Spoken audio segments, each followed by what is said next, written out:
விஜய் அவர்கள் ஆட்சி பொறுப்புக்கு வந்த உடனே எங்களை மாதிரியான எதிர்க்கட்சி திமுகவுக்கு ஆதரவா பேசக்கூடிய எல்லாருடைய ட்விட்டர் அக்கௌண்ட், இன்ஸ்டாகிராம் அக்கௌண்ட் எல்லாம் முடக்கப்படுகிறது.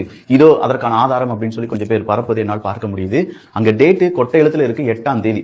8ஆம் தேதியில இருந்து 10ஆம் தேதி வரை விஜய் அவர்கள் முதலமைச்சர் ஆவாரா இல்லையா அப்படிங்கிறதே நமக்கு தெரியாது. அந்த அளவுக்கு ட்விஸ்ட் மேல ட்விஸ்ட் இருந்துச்சு. ஆனா இப்படி பொய் பரப்பி தான் உங்களுடைய அதிகாரத்தை நீங்க தக்க வைத்துக் கொள்ள வேண்டும் அப்படின்னு சொல்லி திமுக காரங்க நினைச்சாங்கன்னா அது நடக்க போறது கிடையாது.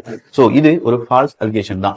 அடுத்ததா இன்னொன்னு, இந்த TNDIPR அப்படிங்கிற ஒரு முக்கியமா அரசாங்கம் என்ன செய்கிறது அப்படிங்கறதை வெளியிடக்கூடிய ஒரு அமைச்சகம். அவங்க நியூஸ் கார்டு எல்லாம் வெளியில விடுவாங்க. அப்போ தாவேகாவினுடைய கொடி கலர்லயே அதை வெளியில விடுறாங்க. உடனடியா திமுக காரங்க மக்கள் மனதில் ஒரு குழப்பத்தை ஏற்படுத்துவதற்கு, எங்க போன ஆட்சியில எல்லாம் இப்படி கலர் கோட் வச்சா நீங்க டிசைன் பண்ணி அனுப்புனீங்க, இந்த ஆட்சியில எங்க தாவேகாக ஆதரவாவே செயல்படுறீங்க அப்படின்னு சொல்றாங்க. ஐயா, போன ஆட்சியில வந்த சில பல அந்த நியூஸ் கார்டு எடுத்து போடுறேன். உங்க கட்சி கலர் என்னெல்லாம் இருந்துச்சோ அதே தான் அதுலயும் இருந்துச்சு.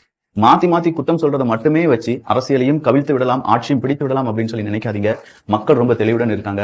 எல்லா விதமான வன்மங்களையும், ஈகோக்களையும், வெறுப்புகளையும் புறம் தள்ளிவிட்டு நல்ல ஒரு அரசியலாக இந்த இப்ப மாறி இருக்கக்கூடிய அரசியலை முன்னெடுப்போம்.